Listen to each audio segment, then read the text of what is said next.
بسم اللہ الرحمن الرحیم۔ تمام تعریف اللہ رب کریم کے لیے جو ہمارا خالق ہے، ہمارا مالک ہے، جو ہمیں پیدا کرتا ہے اور ہمیں موت دیتا ہے، پھر روز قیامت ہمیں اکٹھا کرے گا تاکہ ہم سے ہمارے اعمال کا حساب کتاب کرے۔ اور ان گنت درود و سلام حضور اکرم صلی اللہ علیہ وسلم کے لیے جو ہمارے آقا ہیں اور جن کی رحمت کا فیض جاری ساری ہے۔ عزیزان گرامی، اللہ کریم نے اپنی کتاب میں سورہ حدید میں فرمایا ہے، اس کا ترجمہ ہے اس کی آیت نمبر 20 کا، کہ جان لو کہ دنیا کی زندگی تو صرف کھیل کود اور زینت اور آپس میں فخر و غرور کرنا اور مالوں اور اولاد میں ایک دوسرے پر زیادتی چاہتا ہے۔ دنیا کی زندگی ایسے ہی ہے جیسے وہ بارش جس کا اگایا ہوا سبزہ کسانوں کو اچھا لگا، پھر وہ سبزہ سوکھ جاتا ہے تو تم اسے زرد دیکھتے ہو، پھر وہ پامال کیا ہوا ہوتا ہے، بیکار ہو جاتا ہے، اور آخرت میں سخت عذاب ہے، اللہ کی طرف سے بخشش اور اس کی رضا بھی ہے۔ دنیا کی زندگی تو صرف دھوکے کا سامان ہے۔ حضرت گرامی، دنیا کی چاہت میں اولاد آدم کے حالات سے دوچار ہوتی ہے، اس حکایت سے آسانی سے سمجھا جا سکتا ہے۔ میں اسے حکایت اس لیے کہہ رہا ہوں کہ یہ حضرت عیسیٰ علیہ السلام کی زندگی سے متعلق ایک گفتگو کی جا رہی ہے۔ میرے پاس کسی آسمانی کتاب میں چونکہ یہ بات نہیں لکھی گئی، اس لیے میں اسے حکایت ہی سمجھتا ہوں۔ کہتے ہیں کہ حضرت عیسیٰ علیہ السلام اپنے کسی شاگرد کو ساتھ لے کر سفر پر نکلے۔ راستے میں ایک جگہ رکے اور شاگرد سے پوچھا، تمہاری جیب میں کچھ ہے؟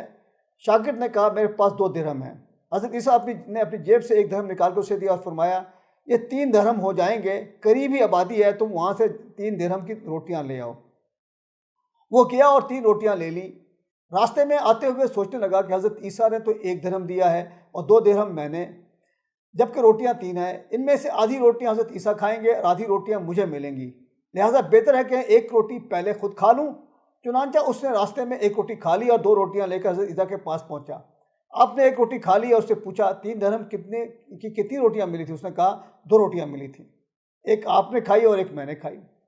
حضرت عیسیٰ وہاں سے روانہ ہوئے، راستے میں ایک دریا آیا۔ شاگرد حیران ہو کر پوچھا، اے اللہ کے نبی، یہ دریا عبور کیسے کریں گے جبکہ یہاں تو کوئی کشتی نظر نہیں آتی؟ حضرت نے فرمایا، گھبراؤ مت، میں آگے چلوں گا، تم میری ابا کا دامن پکڑ کر میرے پیچھے چلتے آؤ، خدا نے چاہا تو ہم دریا پار کر لیں گے۔ چنانچہ حضرت عیسیٰ علیہ السلام نے دریا میں قدم رکھا اور شاگرد نے بھی اس کا دامن تھام لیا۔ خدا کے اذن سے آپ نے دریا کو اس طرح پار کر لیا کہ آپ کے پاؤں بھی گرے نہ ہوئے۔ شاگرد نے یہ دیکھ کر کہا، میری ہزاروں جانیں آپ پہ قربان، آپ جیسا صاحب اعجاز نبی تو پہلے مبعوث ہی نہیں ہوا۔ آپ نے فرمایا، یہ معجزہ دیکھ کر تمہارے ایمان میں کچھ اضافہ ہو؟ اس نے کہا، جی ہاں، میرا دل نور سے بھر گیا۔ پھر آپ نے فرمایا، اگر تمہارے دل نورانی ہو چکا ہے تو بتاؤ روٹیاں کتنی تھیں؟ اس نے کہا، حضرت روٹیاں بس 2 ہی تھیں۔ پھر آپ وہاں سے چلے، راستے میں ہرنوں کا ایک غول گزر رہا تھا۔ آپ نے ایک ہرن کو اشارہ کیا، وہ آپ کے پاس چلا آیا، آپ نے ذبح کر کے اس کا گوشت کھایا اور شاگرد کو بھی کھلایا۔ جب دونوں گوشت کھا چکے تو حضرت عیسیٰ علیہ السلام نے اس کی کھال پر ٹھوکر ماری اور کہا، اللہ کے حکم سے زندہ ہو جا۔ ہرن زندہ ہو گیا اور چوکیاں بھرتا ہوا دوسرے ہرنوں سے جا ملا۔ شاگرد یہ معجزہ دیکھ کر حیران ہو گیا اور کہنے لگا، اللہ کا شکر ہے جس نے مجھے آپ جیسا نبی اور معلم عنایت فرمایا ہے۔ حضرت نے فرمایا، یہ معجزہ دیکھ کر تمہارے ایمان میں کچھ اضافہ ہوا؟ شاگرد نے کہا، اے اللہ کے نبی، میرا ایمان پہلے ہی دگنا ہو چکا ہے۔ آپ نے فرمایا، پھر بتاؤ کہ روٹیاں کتنی تھیں؟ شاگرد نے کہا، حضرت روٹیاں 2 ہی تھیں۔ دونوں راستہ چلتے گئے، کیا دیکھتے ہیں کہ ایک پہاڑی کے دامن میں سونے کی 3 اینٹیں پڑی ہیں۔ آپ نے فرمایا، 1 اینٹ میری ہے اور 1 اینٹ تمہاری، اور تیسری اینٹ اس شخص کی ہے جس نے تیسری روٹی کھائی۔ یہ سن کر شاگرد شرمندگی سے بولا، حضرت تیسری روٹی میں نے ہی کھائی تھی۔ حضرت عیسیٰ نے اس لالچی شاگرد کو چھوڑ دیا اور فرمایا، 3 اینٹیں لے جاؤ۔ یہ کہ حضرت عیسیٰ وہاں سے آگے روانہ ہو گئے۔ لالچی شاگرد اپنی اینٹوں کے ساتھ قریب بیٹھ کر سوچنے لگا کہ اب اسے کیسے گھر لے کر جائے۔ اسی دوران 3 ڈاکو وہاں سے گزرے۔ انہوں نے دیکھا ایک شخص کے پاس سونے کی 3 اینٹیں ہیں۔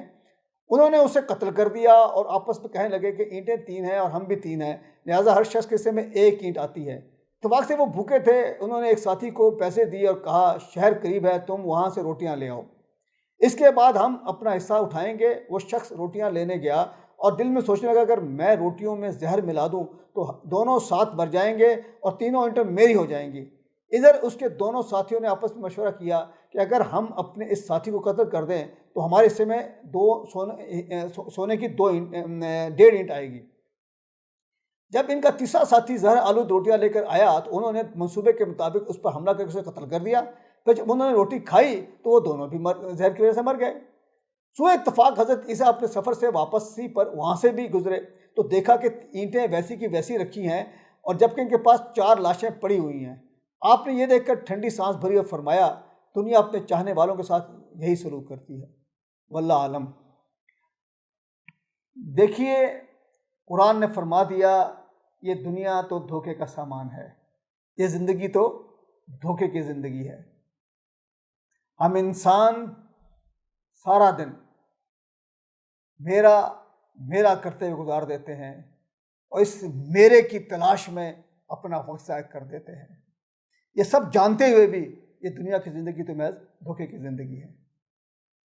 حضرات گرامی، اس حکایت کا سبق صرف اتنا سا ہے، دنیا کی لگن، دنیا کی چاہت ہمیں تباہی کی طرف لے کے جا رہی ہے۔ دنیا کی لگن، دنیا کی چاہت ہمارے دلوں میں مال کی چاہت پیدا کرتی ہے، اور مال و دولت ہاتھ کی میل کی طرح ہے، یہ انسان کو اس کی قبر تک لے جاتی ہے، اس کی چاہت ختم نہیں ہوتی۔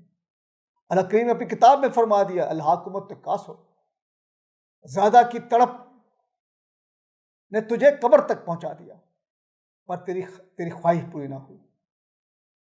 آئیے اللہ کریم کے حضور شکرانہ ادا کریں کہ اس نے ہمیں انسان بنایا ہے، پھر اس پہ احسان یہ کیا کہ ہمیں مسلمان بنایا، حضرت صلی اللہ علیہ وسلم کا ہمیں امتی بنایا۔ اور میں خود کو اور خوش نصیب سمجھتا ہوں کہ میں ایک ریاست اسلام پاکستان میں پیدا ہوا ہوں۔ یہاں مجھے زندہ رہنے کے لیے کسی قانون کے ذریعے، کسی زور کے ذریعے غیر مسلم حکم پر چلنے کے لیے مجبور نہیں کیا جا سکتا۔ آئیے اپنی زندگیوں کو اسلام کے بتائے ہوئے ضروری اصولوں کے مطابق گزارنے کی کوشش کریں۔ شکریہ۔